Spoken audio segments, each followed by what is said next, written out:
Alright guys, we are a month away from the Batman being released and it's getting really exciting. If you haven't heard, the new Batman novel, the prequel of this film called Before the Batman, has officially released. I will put a link in the description below to purchase the book if anybody is interested in buying it and reading it. I myself might actually read this book, but for now, we're actually going to read a summary of what this book entails, some of the information that's in it. That way, if maybe I don't get around to reading it or some of you don't get around to reading it, we kind of have an idea of what's going on in the film. All right, this comes from Reddit, which I will once again put a link in the description below if you want to read these for yourself and see what other people have to say. But this is from a Reddit user named Vengeance22 who was kind enough to post the summary of the entire book. So starting off, it says, the book starts with the Wayne family visiting orphanage, Old Wayne Manor, to announce Thomas's run for mayor. Edward is an orphan there, and he and Bruce make eye contact. So I'm getting this idea that the Waynes don't live in their usual Wayne mansion. They probably have a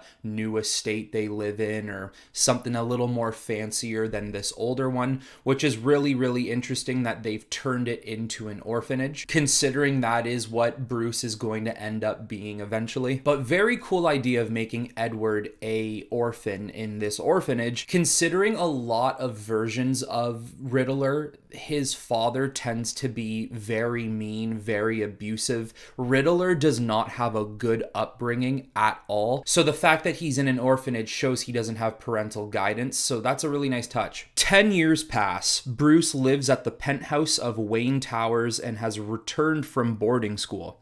Alfred is there, a former British intelligence agent. He coordinates everything about Bruce's life, the closest he has to a parent. Bruce got perfect grades and exercises daily, with Alfred teaching him various combat. So 10 years, obviously enough time for the event of Bruce's parents' murder to have happened.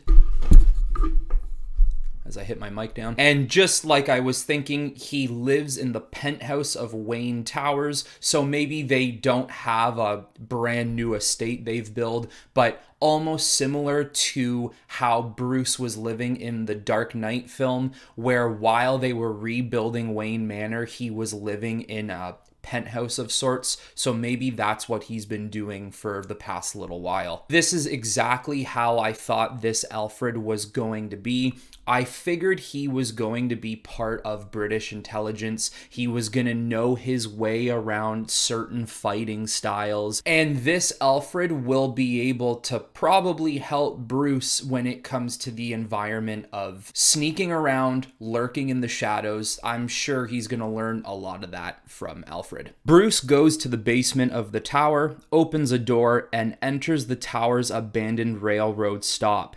This is the Batcave, or it will be. He secretly works on a muscle car, the early Batmobile, and takes it out for a spin. He's stopped for speeding, but the cops give him a pass as he's Bruce Wayne. So we see he dislikes how public he is. Really, really like that. Feels very Batman-esque, especially in video games or comic books.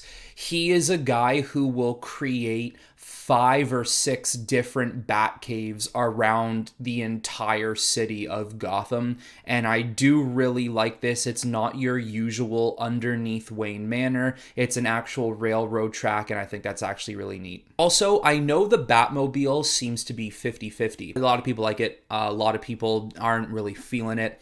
I love it. I love muscle cars in general, and I do think that a muscle car is a great step for Batman, especially when the movie we're going to see in March, he's only in his second year of being Batman. This also shows that at a young age, he knows how to work with cars and build cars, which Bruce has an infinite amount of things that he is talented and skilled in, so it's cool to see him being able to tinker on vehicles. He continuously works on the car and wants to race. He finds a girl named Dax who goes night racing.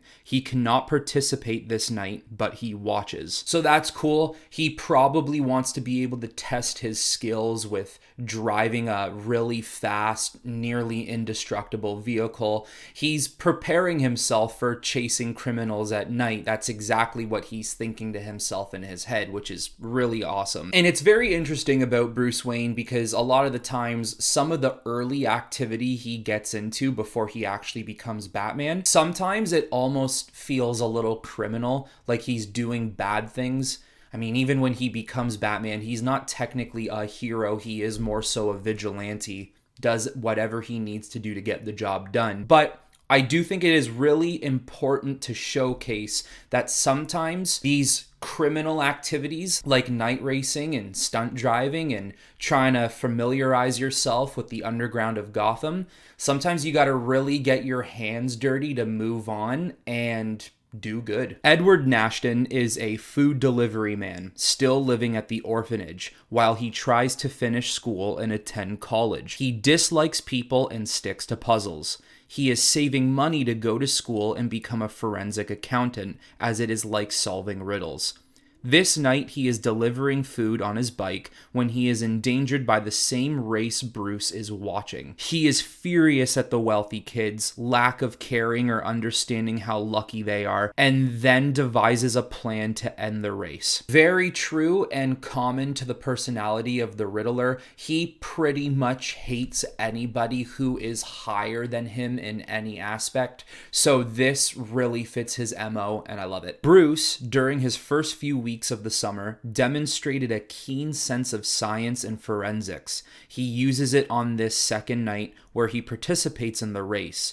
Edward waits for the moment and sneaks to plant something in Dax's exhaust. The race begins and Bruce sees a flash before Dax's car explodes. She is stuck, so he breaks her window and carries her to safety. He takes a sample from the exhaust and drives off. All right, well, we're already seeing how Bruce is transitioning into Batman before becoming Batman, because this is exactly something he would do. And really, really cool that whether they know it or not, the rivalry between the Batman and the Riddler is already beginning. Alfred is privy to all he has been doing and says that Bruce used racing to run away from his parents' death and should instead run toward something. Bruce analyzes the sample and finds wire and explosive powder. Furious, he feels the urge of justice to stop this criminal. So the whole idea with Bruce racing, to me, is very interesting because I keep connecting it to the Dark Knight Returns comic book where he is racing Formula One cars, and I just feel like Bruce would obviously have the talent and the skill to do something like that. So the fact that he is starting off that way in this version, I like. Time passes. Bruce attends university all across the world, also picking up fighting skills along the way. Edward achieves his dream, but is disheartened at feeling invisible. He still loves his riddles. Bruce returns home and feels the need to do something. He returns to the cave and begins work on a suit with research he acquired from Wayne LLC. A bat flies by as he's working, and this gives him an idea. Bruce attending university across the world is great. That is a fantastic way for him to learn all types of knowledge, and he won't just learn that from school. He'll learn that on his own. He'll learn that in life experiences. He'll learn that from certain people he meets. He'll learn it any way he can to become a master at it. And also, too, picking up fighting styles along the way. Let's remember here, guys, Bruce is a master of what, 127 different types of fighting styles, maybe more. They don't really specifically say who he's learning from in this book, but there is probably a high chance he's learning from Ra's al Ghul or any other notable person in Batman's history. And this is the true birth of the Batman. It is always the moment Bruce sees the Bat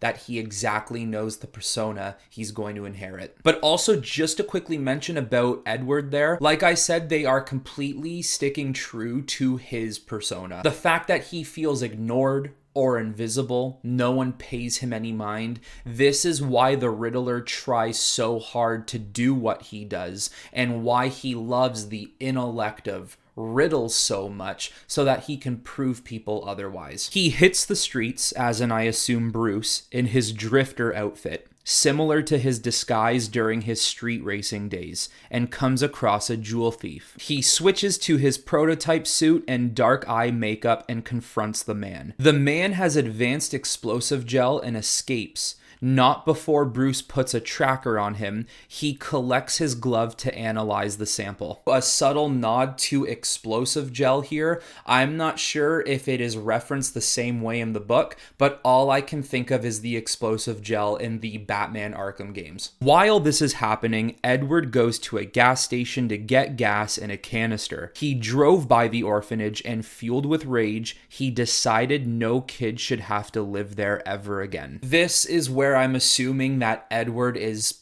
slowly losing it. I mean, as if he probably wasn't before, but all of his rage is bringing him down to depths that he probably will never recover from. Bruce can't find anything with his search on the sample, so he has Alfred contact the police, name-dropping Commissioner Savage as well as commenting on the recent bust of the Maroney family. Bruce connects with this contact and they work together to determine the explosive is military and the recipe must have been stolen. Bruce then opens his laptop to find the thief. So it's obviously not Commissioner Gordon yet. He's probably some sort of lieutenant. And Commissioner Savage, I believe, is made strictly for the movie. But you do get the idea that he might not be the best of people within the GCPD. He might be a little scummy. I could be completely wrong, though. It just looks like that in the trailers. The thief, making his way to another store, is stopped by Bruce and intimidated into leading him to the cellar.